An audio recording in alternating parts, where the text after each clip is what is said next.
오늘은 생강에 대한 정보를 가지고 왔습니다. 생강의 효능은 한두 가지가 아닙니다. 생강의 효능을 잘 알고 제대로 된 섭취 방법까지 알고 섭취한다면 온몸의 건강을 지키는데 큰 도움이 될 수 있습니다. 특히 생강은 무릎 관절염 통증에 큰 도움이 된다고 알려져 있는데요. 뿐만 아니라 생강을 이것과 함께 끓여 마시고 생강팩을 만들어 통증 부위에 묻히면 놀라운 효과가 있습니다. 그래서 준비했습니다. 생강에 어떤 것을 넣고 끓여야 하는지, 생강팩은 어떻게 만들어서 어떻게 사용하는지 몽땅 알려드리려고 준비했습니다. 여기저기 쿡쿡 쑤시는 통증이 있다면 이번 영상은 꼭 보시길 권해드립니다. 그 이야기 지금 시작합니다. 안녕하십니까. 노년생활정보의 모든 것 조혜서 전성시대입니다. 관절염은 습도가 높은 장마철에 더 심해집니다. 그래서 관절염 환자들은 일기예보까지 합니다. 오늘은 무릎이 더 심하게 아픈 걸 보니 비가 오겠구나 하면서 옛날에는 빨래 걷어라를 했지요. 이때 얼마 지나지 않아서 실제로 비가 오는 경우 많습니다. 또한 요즘처럼 찬바람이 부는 날씨도 근육이 경직되면서 통증이 심해집니다. 노년을 활력 있게 살아가려면 무엇보다도 중요한 것이 튼튼한 다리입니다. 그러나 나이가 들면서 무릎이 아파서 고생하는 사람들이 많습니다. 특히 여성들은 폐경기가 되면 호르몬 감소로 근골격계를 급격히 약하게 만들고 살도 찌게 만듭니다. 팔다리는 가늘어지고 배에 지방이 들어차게 되는데요. 이때 무릎은 늘어난 몸무게를 감당하느라 큰 고생을 하다가 무리가 되면서 관절염이 시작된다는 겁니다. 살이 찌면 무릎하기 개고생합니다. 그래서 전문가들은 몸무게만 줄여도 관절염에 큰 도움이 된다고 했습니다. 그렇다면 퇴행성 관절염이다, 이런 진단을 받으면 다 수술을 해야 할까요? 전문가들은 이렇게 설명합니다.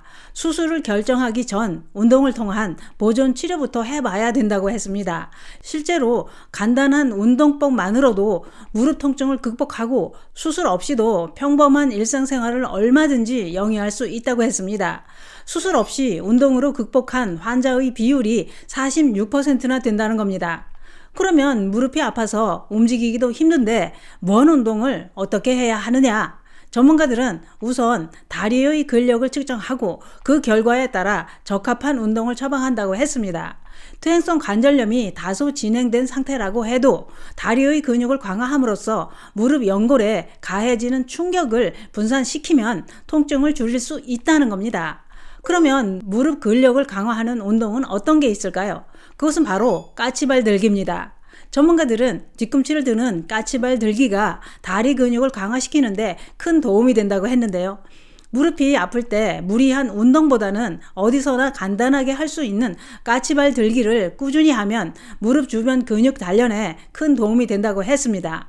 방법은 의자나 벽을 잡고 양발 뒤꿈치를 들고 3에서 5초간 멈추었다가 내리는데 이때 뒤꿈치가 바닥에 닿기 전에 다시 올려줍니다.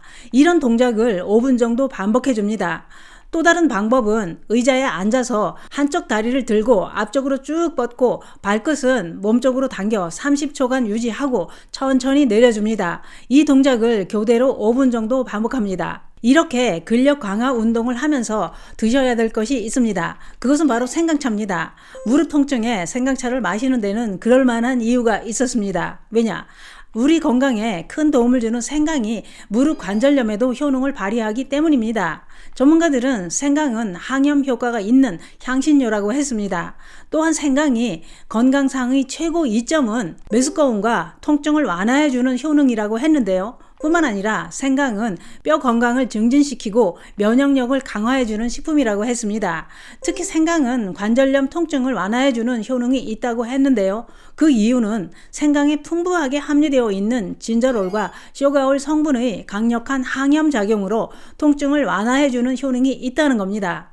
전문가들이 연구해서 생강의 이런 성분이 골관절염, 무릎 염증과 류마티스 관절염의 원인이 되는 염증성 화합물을 억제한다는 것이 연구를 통해 확인되었다고 밝혔습니다.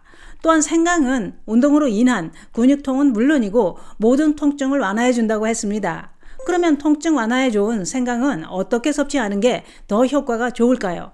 전문가들은 생강은 생강청을 만들어서 차로 끓여 드셔도 좋지만 더 좋은 효과를 보려면 생강을 한번 쪄서 말린 다음 끓여서 차로 마시는 게 더 효과가 좋다고 했습니다. 왜냐?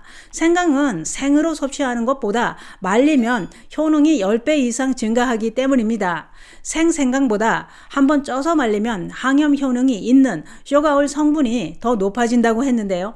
쇼가올은 진저롤보다 더 강력한 항염증 효과로 관절염 통증에 더 효과적인 성분이라는 겁니다. 그런데 생강의 진저롤 성분은 쪄서 말리는 과정에서 매운맛이 사라지면서 쇼가올 성분으로 바뀐다는 겁니다. 그래서 통증 완화에 도움이 되는 쇼가올 성분이 더 많아진다 이겁니다. 그러니 쪄서 말려 드시는 게 더 효과가 좋다는 거죠.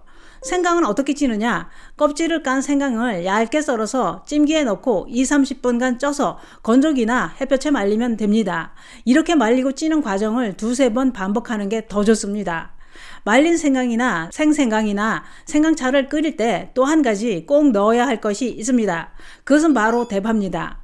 생강과 대파가 만나면 관절염에 더 좋은 효능을 발휘한다고 하는데요. 그 이유는 대파에 풍부하게 함유된 황화아릴과 플라보노이드 성분이 생강과 만나면 시너지 작용으로 무릎 통증과 염증 완화에 더 효과가 좋기 때문입니다. 특히 대파에 함유된 플라보노이드 성분은 강력한 항염 작용으로 염증을 제거하고 통증을 완화해주는 효능이 있다는 겁니다. 생강 대파차는 이렇게 끓입니다. 쪄서 말린 생강을 종이컵으로 반컵 정도에 대파를 잎부터 뿌리까지 한 뿌리 넣고 물 2리터를 넣고 끓기 시작하면 중불로 2-30분 정도 끓이면 됩니다. 너무 진한 게 부담스러운 분들은 물을 넉넉히 부어서 연하게 끓여 드셔도 됩니다.